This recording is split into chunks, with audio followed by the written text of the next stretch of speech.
फल।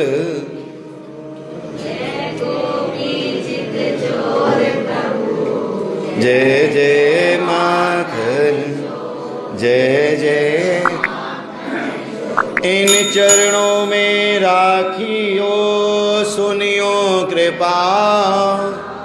ज्ञान भक्ति मोहि दीजियो दियो दया। दियो दया को। श्री वृंदावन बांके बिहारी आनंद कंद भगवान की। श्री सच्चिदानंद भगवान की जय। आज क्या है याद है सबको? अब व्रत कौन कौन रखता है? एकादशी जो है उसका जो व्रत है वो कौन कौन रखता है? सब लोग रखते हैं? देखो मेरी बात सुनो, हाथ नहीं उठाना, क्योंकि जो नहीं रखते वो सोचेंगे हम नहीं रखते हैं। हाथ नहीं उठाना मतलब एकादशी का जो व्रत है ना वो श्रेष्ठ है। क्या है? श्रेष्ठ है। सूत जी महाराज बोले कि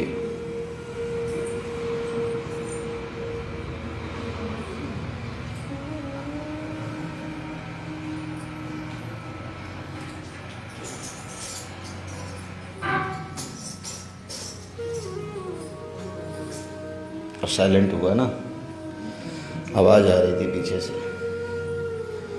तो सूत जी महाराज बोले कि अब मैं तीनों लोकों में जो विख्यात है ना, जो हमारे समस्त पाप नष्ट हो जाते हैं जिस व्रत के करने से, मैं आपको उसके बारे में बताता हूँ। ब्राह्मण, क्षत्रिय, वैश्य और शूद्र। देखो वैसे व्रत जो है ना वो सबके अलग अलग हैं। ब्राह्मण का पूजा पाठ करना, यज्ञ अनुष्ठान करना, ये सब क्या है? ये व्रत है।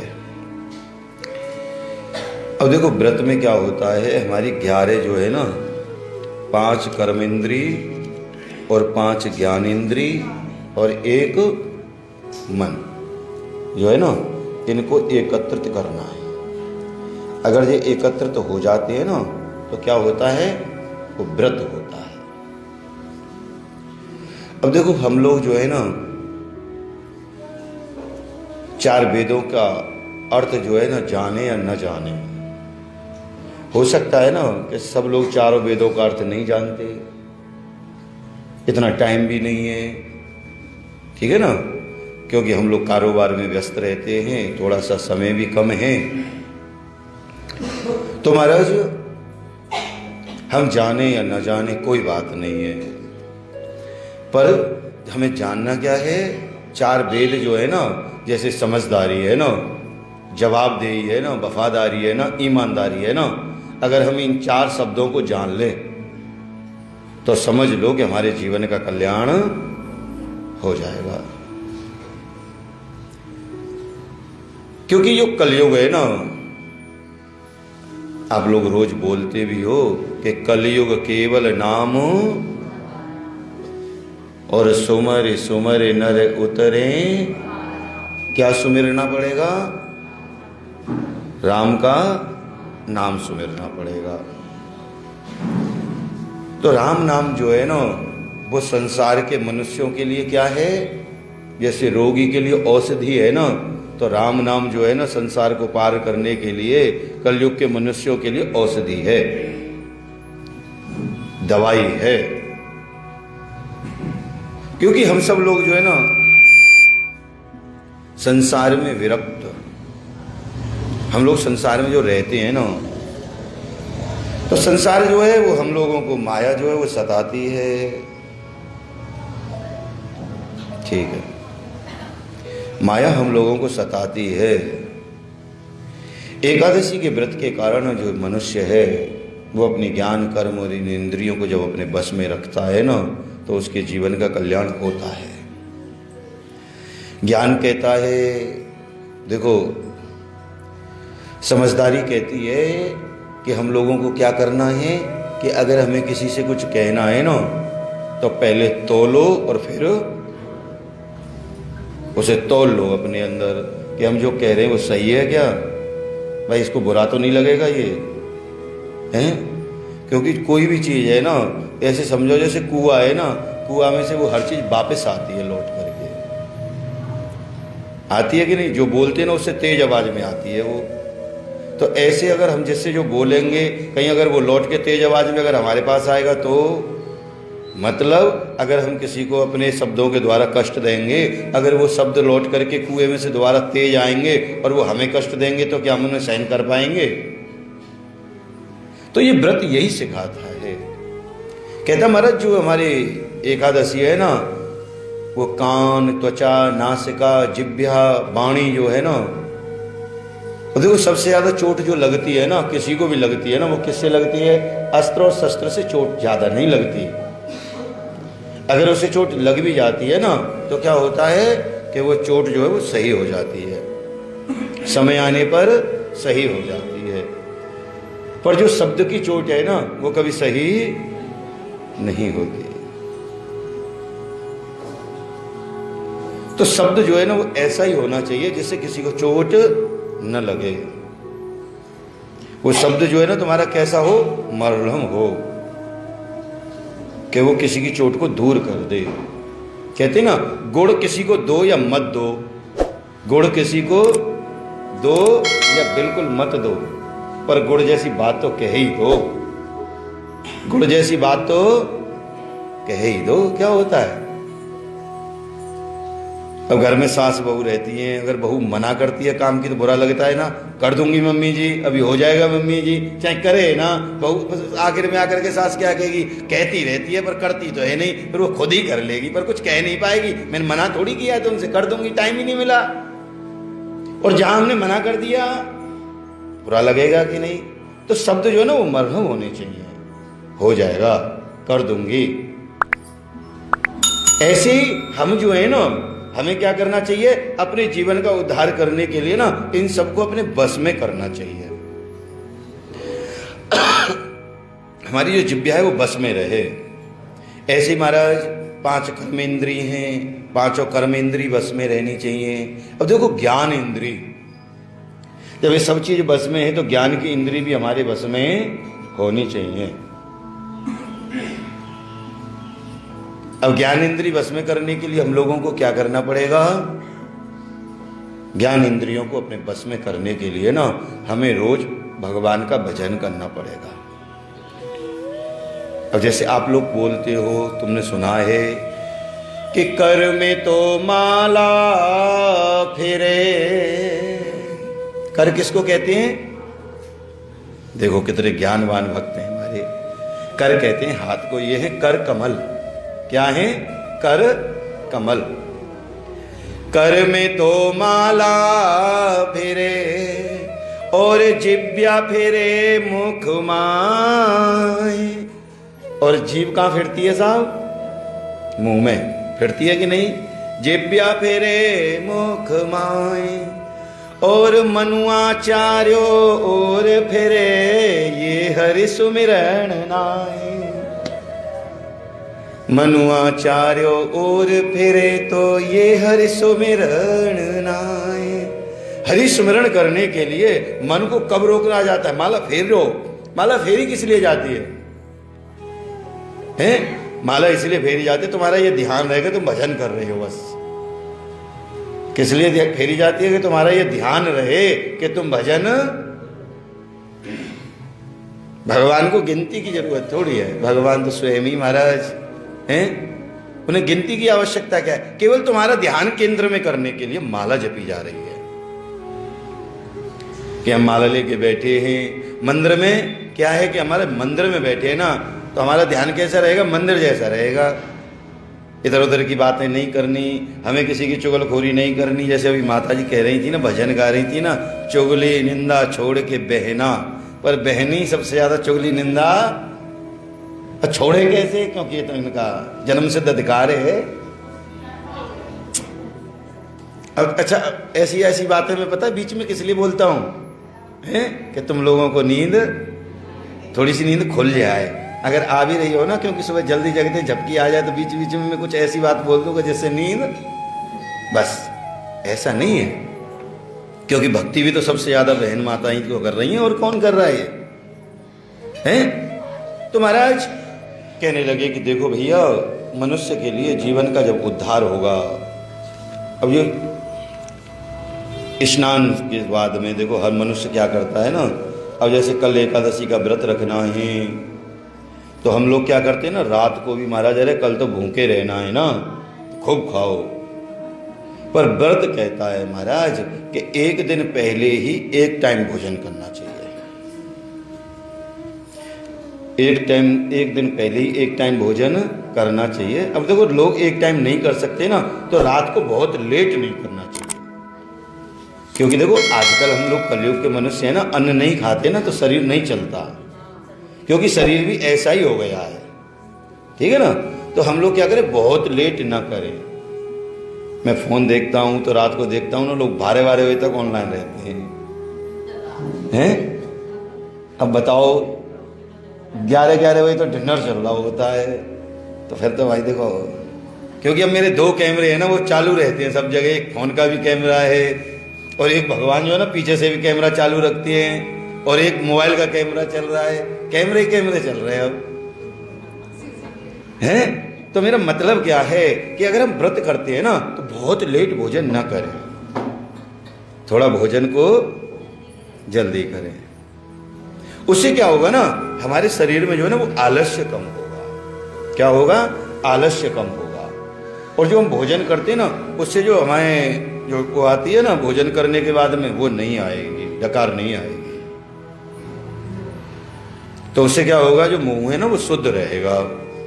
तो कहते महाराज अपने एक दिन पहले ही महाराज नियम लेना चाहिए, और प्रातःकाल उठ करके विधि पूर्वक से स्नान ध्यान करके भगवान की सेवा पूजा करनी चाहिए, और गीत इत्यादि करना चाहिए। अब तो देखो भजन तो तुम लोग रोज बोल रहे हो, तो नित्य प्रति गीत आनंद करना चाहिए भगवान के द्वार पर। भगवान को कथा हवन पूजा ये सब क्या है ना अच्छा लगता है, पर ये चीज जो है ना तुम्हारे अंदर स्वयं प्रेरित होनी चाहिए। अब मैं कहूं जैसे प्रणाम करने से ब्राह्मण जो प्रणाम करता है ना तो क्या होता है, पुण्य नष्ट होती है। ऐसी ब्राह्मण जो है ना अगर और भी कुछ कहता है तो क्या होता है, जैसे मैं ही कहूं कि तुम ये करो, या तुम पूजा करो, या तुम हवन करो, या तुम यज्ञ करो, या तुम अनुष्ठान करो। अरे भक्ति से तुम्हारे अंदर उसका प्रादुर्भाव होना चाहिए और तुम कहने चाहिए। ऐसी भक्ति करो कि तुम्हारे अंदर उसका प्रादुर्भाव खुद हो जाए।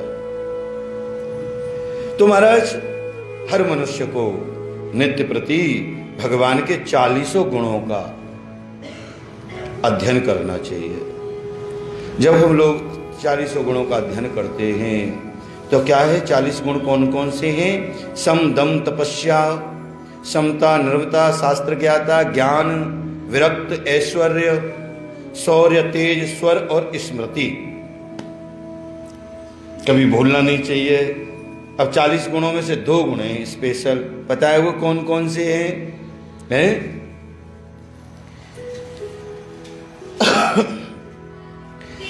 प्राणी जगत में तू जो चाहे कल्याण, और पहले याद कर मौत को और दूजे श्री भगवान। अरे भैया जो सच्ची है जो आएगी ना पहले उसे याद करो। जब उससे डरोगे ना तो भगवान की याद आने लग जाएगी कि एक दिन हमें भी जाना पड़ेगा, तो भगवान याद आने लग जाएंगे। इसको याद रखो, पता नहीं वो दिन कब आ जाए और किसका आ जाए, कब आ जाए और किसका आ जाए। क्योंकि मत कर घमंड जिंदगी में, मत कर घमंड जिंदगी में, तकदीर बदलती रहती है। तकदीर बदलती, जो शीशा तो यही रहता है पर तस्वीर बदलती, जो पीछे लगने वाली तस्वीर है ना बदलती रहती है। जीवन का कल्याण करना है तो इस बात को पहले याद करना पड़ेगा। जब इसे याद करके रखोगे ना तो भगवान याद आने अपने आप लग जाएंगे। इधर उधर नहीं होंगे, फिर याद ही आएंगे। तो महाराज ये सब जो है ना, जब हर प्राणी करता है, इन गुणों का महाराज अध्ययन करता है, तो क्या होता है कि महाराज उसके भगवान में अपने आप ही प्रेम होना प्रारंभ हो जाता है। तो महाराज गंगा के समान कोई तीर्थ नहीं, माता के समान कोई गुरु नहीं, और विष्णु भगवान के समान कोई देवता नहीं है, और व्रत के समान कोई तपस्या नहीं है। व्रत क्या है? ये तपस्या है। और तपस्या क्या है? जब भोजन कम किया जाए, भोजन एक बार किया जाए, भोजन हो सकता है निराहार किया जाए, नहीं समझे, कि व्रत का भी न किया जाए, चाय पानी पी करके ही गुजारा किया जाए। ये क्या? ये तपस्या है। अब हम लोग दिन में 3-3, 4-4 बार अगर भोजन कर रहे हैं ना, तो क्या कर रहे हैं? केवल हम व्रत तो कर रहे हैं, उसका फल तो हमें मिलेगा, पर हम जो तपस्या करनी चाहिए ना, वो पूरी नहीं कर रहे। पर हम मनुष्य भी क्या करें बताओ, कि सब लोग रोगी भी हैं, ठीक है ना, तो रोग के कारण आदमी रह भी नहीं पाता। अब पुराण और वेद भी कहते हैं ना, रोगी के लिए सब क्षमा है। एकादशी के समान कोई व्रत नहीं, और पिता के समान कोई गुरु नहीं, और कीर्ति के समान कोई धन नहीं। सबसे बड़ा धन क्या है? कीर्ति। तो प्राचीन काल में न महाराज क्या हुआ कि ग्वाल नामक एक सत्यपरायण मुनि हुए थे। वो क्या है ना, तपोनिधि नर्मदा नदी के तट पर निवास करते थे। और नर्मदा नदी का जो तट है ना, उस पर जब निवास करते थे ना, तो उनका जो आश्रम बना हुआ था, उसके चारों तरफ बगीचा था, बड़ी सुंदर हरियाली थी। और उस बगीचे में क्या है ना, तोता है, मैना है, मोर है इत्यादि महाराज अपने अपने स्वर में जो है ना नित्य प्रति गान करते थे। तो वहां जो मन है ना, वो लोभायमान हो जाता था। उनके यहां पर क्या हुआ कि महाराज एक पुत्र उत्पन्न हुआ, और जब उनके यहाँ एक पुत्र उत्पन्न हुआ ना, तो महाराज वो जितेंद्रिय, पूर्व जन्म की बातों को याद रखने वाला सौभाग्यशाली नारायण का भक्त था। अब ग्वाल के यहाँ जब भद्रशील नाम का जो पुत्र है, वो महाराज भगवान की बड़ी सेवा पूजा करने वाला है। अब वो क्या करता है महाराज, अब देखो गांव में मंदिर तो होते नहीं, तो वो क्या करता है कि रोज जो है ना, वो भगवान विष्णु की मिट्टी की मूर्ति बनाता है। जैसे बच्चे होते हैं ना, गांव में खेलते हैं, गांव में बच्चे क्या करते हैं? खेलते हैं। अब खेलते हैं तो वो कैसे खेलते हैं? वो जो रेत होता है ना, रेत, धूल, मिट्टी, उसके घर बनाते हैं वो। अब जो गांव के रहने वाले हैं उन सबको पता है इस बात का, बच्चे भाई उनके लिए खिलौने तो है नहीं, तो वो क्या करेंगे भाई, जैसी जो चीज़ मिल रही है उसी से खेलेंगे। हैं, साइकिल का पहिया उसी को भगाते फिर रहे हैं शरीर को सही करने के लिए, बच्चे खेल में जिसमें लग गए। अब उसने क्या किया कि महाराज वो धूल मिट्टी के नारायण बनाने लगा। क्या करने लगा? बालू को इकट्ठा करता है, और इकट्ठा करके क्या करता है? नारायण भगवान की प्रतिमा बनाता है। अब एक बालक बनाता है तो दूसरा भी बनाता है, दूसरा बनाता है, तीसरा बनाता है, तीसरा बनाता है, चौथा बनाता है, सब लोग ऐसे प्रतिमा बनाने लगे। हमारे सब लोग जब ऐसे करके प्रतिमा बनाते हैं ना, तो क्या होता है कि महाराज खूब प्रतिमा बना रहे हैं, और प्रतिमा बना करके एक दिन क्या हुआ, महाराज मुनि ने उसे देखा कि तू ये क्या कर रहा है? कहने लगे पिताश्री मैं भगवान की प्रतिमा बना रहा हूं, मूर्ति बना रहा हूं भगवान नारायण की। कहने लगे तू इतना छोटा सा बालक है, तुझे अभी से भगवान के बारे में इतना ज्ञान कैसे है कि तू भगवान की मूर्ति ऐसे बनाएगा, ऐसे बनाएगा, ये करेगा, ये तुझे ज्ञान कैसे हुआ? कहने लगे पिताजी ये तो मेरे ऊपर मेरे परमात्मा की कृपा है। कहने लगे ये सब कृपा मैं समझ नहीं पाया बेटा। भद्रशील बोला कि हे सौभाग्यशाली पिता, मेरे को जो है ना पूर्व जन्म की कुछ बातें याद हैं, और जो मेरा पूर्व जन्म हुआ था ना उसके कारण जो मुझे कुछ बातें याद है ना, वो मुझे स्मृति जो है ना वो अभी तक बनी हुई है। तो भगवान नारायण की जो कृपा है ना, उसको कभी भी किसी को भी नहीं भूलना चाहिए। उन्होंने मेरे ऊपर इतनी बड़ी कृपा की है। कहने लगे बेटा मुझे बता वो क्या बात है? तो कहने लगे, भद्रशील बोला कि मैं पहले ना चंद्रवंश में उत्पन्न धर्म कीर्ति नामक जो है ना राजा था। और मैं राजा था ना, तो राजा क्या है महाराज, मैं जो है ना मेरे पास धन बहुत था, तो मैं धन के चक्कर में क्या हो गया, अंधा हो गया। अब जब धन के चक्कर में अंधा हो गया तो मैं क्या करने लगा, हैं जितने भी महाराज सब ये उल्टे सीधे कर्म है ना सब करने लगा, मैं पाखंड करने लगा। तो जो पाखंड है ना वो भी हम लोगों को क्या करता है ना, कष्ट देता है। मैंने आपको कई बार बताया भी है ना कि दिखावा, ज्यादा दिखावा जो होता है ना वो परेशान करता है। साधारण रहना और सरल रहना ये हमारे जीवन के लिए क्या है, कल्याणकारी है। तो मैं पाखंडी हो गया, ठीक है ना। अब पाखंड होने से क्या हुआ, मेरे पुण्य जो थे ना वो धीरे धीरे क्या होने लगे, क्षीण होने लगे, कम होने लगे। अब देखो हमारे और तुम्हारे जीवन में जो हमारा और तुम्हारा मनुष्य जन्म प्राप्त है ना, ये सब पुण्यों का कर्तव्य है। क्या है, जो हमें पुण्य प्राप्त है ना उन्हीं से हमारे जीवन का कल्याण हुआ है। क्योंकि जब मनुष्य जन्म प्राप्त होता है ना तो हमारे सामने क्या रखते हैं, तराजू रख दी जाती है। तराजू में वजन तोलते हैं, पुण्यों का ज्यादा है या पाप का ज्यादा है। पुण्य ज्यादा है तो मनुष्य तन मिल जाता है, पाप ज्यादा है तो ये 84 लाख योनियां हैं, इनमें से कोई ना कोई योनि मिल जाती है, जैसा हमारा कर्म होता है। तो इसीलिए कथा बार बार सुनाई जाती है कि मनुष्य जो है ना वो आखिरी सीढ़ी है। क्या है, उसे क्या करना चाहिए, भगवान का भजन करना चाहिए। तो महाराज मेरे से वो भजन बना नहीं, देखो भजन नहीं बना। और दूसरी बात क्या हो गई, जो प्रजा मुझे अपना भाग देती थी ना, जिनकी मैं रक्षा करता था, अब महाराज उल्टा होने लगा। क्या होने लगा कि उनका जो भाग है ना छठवां पाप का, वो मेरे पास आने लगा तो मैं महाराज और पाप में डूबने लगा। अब मैं और पाप में डूबने लगा तो एक दिन क्या हुआ महाराज, एक दिन मैं अपनी सेना के साथ में शिकार खेलने के लिए महाराज मृगों को मारता हुआ चला गया। अब मैं मृगों को मारता हुआ गया तो क्या देखा महाराज, मैं रेवा नदी के तट पर पहुंच गया। अब रेवा नदी के तट पर पहुंच करके गर्मी से परेशान होकर मैंने रेवा नदी में स्नान किया। और रेवा नदी में स्नान किया, इसके बाद महाराज जो मेरी सेना है ना वो मेरे से अलग हो गई। मैं भूख और प्यास से बड़ा बेचैन था, मुझे खान पान के लिए कुछ मिला नहीं था।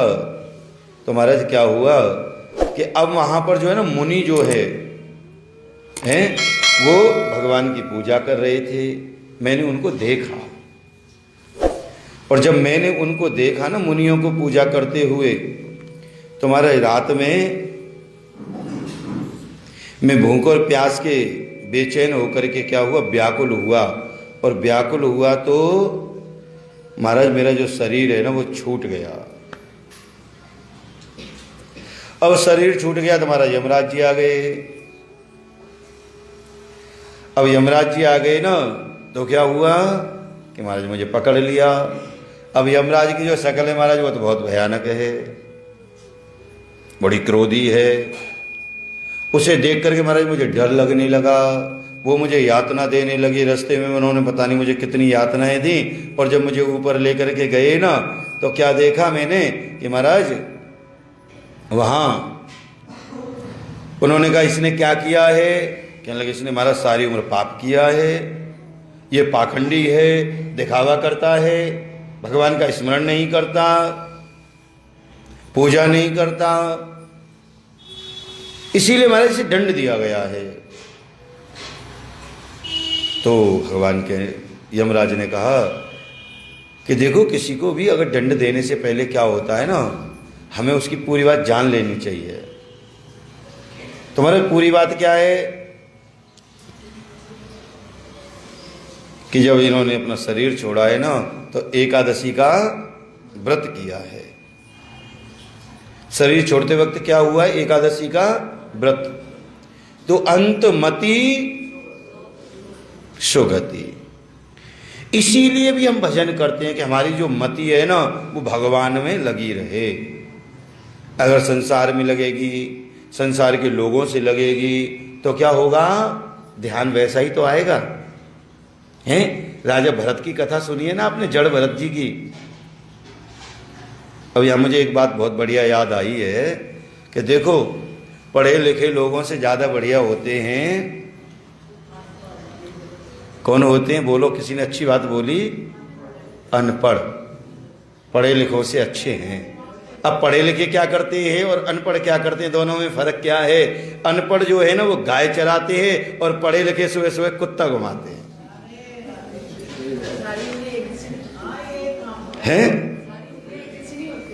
पढ़े लिखे ऐसा करते हैं। तो कभी भी जो मति है ना वो ऐसी जगह पर नहीं लगानी।